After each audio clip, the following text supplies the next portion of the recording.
this V8 engine here, it's 580 horsepower. Yes. Do you have you know what the 0 to 60 time on it is? We don't have an official one. We have a simulation one that's around 3.6 seconds.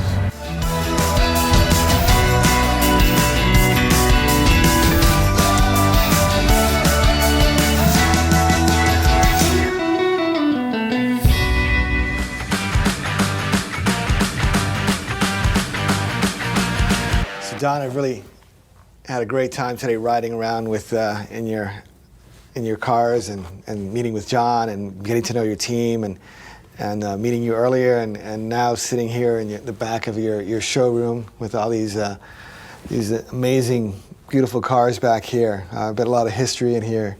You're really an innovator and created so many things and so many companies and so many products and want to start back when you first started in pharmaceuticals in West Virginia, right? Right. Was that your company? Tell me about getting that company started and how you got into that. I had a drugstore in Pittsburgh in '57, and in 1960, an Army buddy that I've been in the service with, who was going to get a bachelor's degree in chemistry at Youngstown University. We got together and we talked about creating a pharmaceutical group. And back in those days, a lot of doctors where they were located didn't have drugstores, so they had what they called dispensing physicians. And then there were companies that made special products for these doctors, antihistamines, prenatal vitamins, muscle relaxants, steroids. And I came across a company that had a chelated iron product, which was a liquid iron product which wouldn't constipate women when they were pregnant. And then an unusual weight control product and a triple antihistamine, and decided that we'd put these together and go out and detail them to physicians and sell them, which we did. And to start the company, my dad was a good friend of a gentleman by the name of Bob Prince, who was the announcer for the Pittsburgh Pirates. And he heard about what we were doing, and that year, 1960, the Pirates were playing the Yankees in the World Series. Right. And the Pirates won.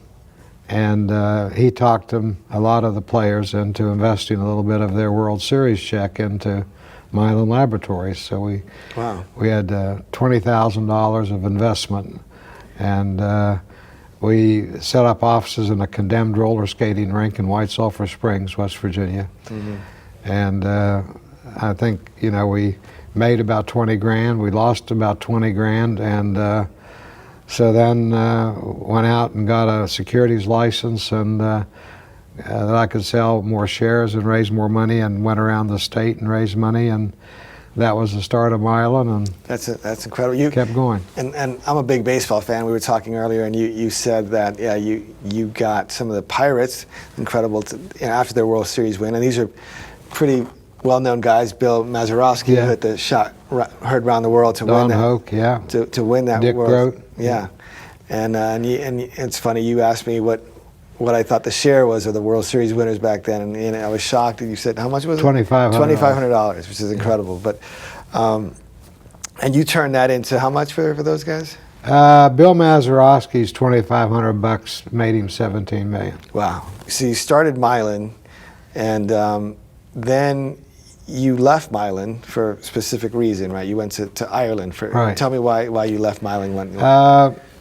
I'd come across a concept in technology where you could cut the dose of the drug and you could take it less often.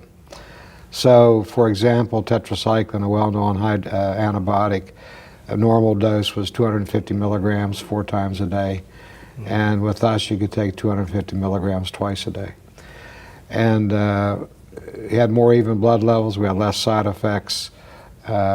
Because we were only using 500 milligrams but getting the same blood levels, it meant we were improving the absorption of the product.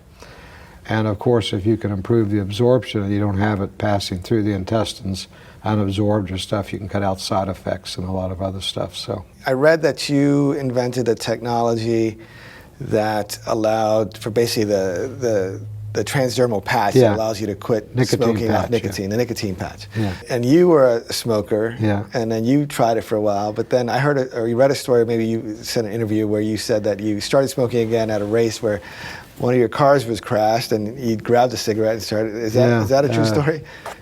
Yeah, Mario Andretti was driving for us at Le Mans, and it was about 2 o'clock in the morning, and you know, everybody's got their headphones on and everything, and we heard that the car had gone off at Indianapolis, which is one of their famous corners. Mario Andretti driving our car, and then the radios and everything went dead, and I thought that my God, we've killed one of the great drivers of all time. And there was a guy walking by lighting a cigarette, and I just took it out of his mouth. Just grabbed it. But I'd quit with the patch for like 9 years at that time. Yeah. So. Your son, Dan, started getting into the automotive industry in the 1990. Yeah. early 90s, okay, 1990. And he was building road cars, Yeah. is that right? Yeah, the Roadster. The Roadster, which is really, I just saw it outside. It's a really great car. I'd love to drive that one sometime. And he did that for a while, but you wanted to get him to get into racing, is that right?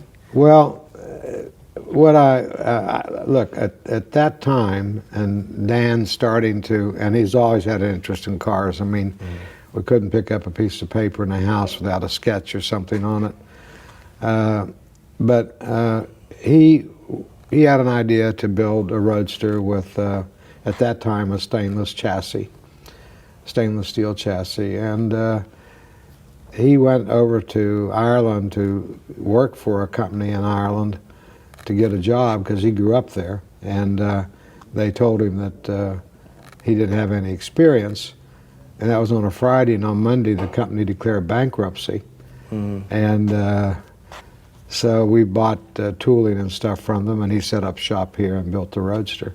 Okay. And then in '96 he was having success with the Roadster, and he was starting to work on the Esperante.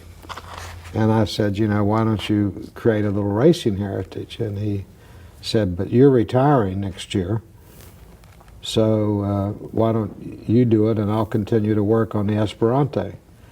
And so at that juncture, I'd been to 4 races in my life. I've been to an Indy race, I've been to a Formula One race, I've been to a couple of sports car races, and met a guy out of the UK who had built a lot of Indy cars and kart cars, Adrian Reynard, and talked to him, and he said he had a brilliant idea, and he had this unique thing about using a small block, normally aspirated Ford, which at that juncture had been 30 years since it won Le Mans with A.J. Foyt and I forget who else. But so we did, and we did the Panoz GTR1, and out of the box it was pretty successful, and by the second year it was winning manufacturer championships and team championships, and we were off and running, and I got bitten. And you were about 62 when you made this transition, Yeah. right? So you had this long, illustrious career in pharmaceuticals, and now you're starting a whole new one in automotive racing. Yeah. You had the first hybrid in the U.S. as well, right? Yeah, Sparky. It's the car sitting back there. Yeah. It raced one race, the Petite Le Mans, in 1998. It spent 20 minutes in the pits with a broken suspension, came back out and won the race.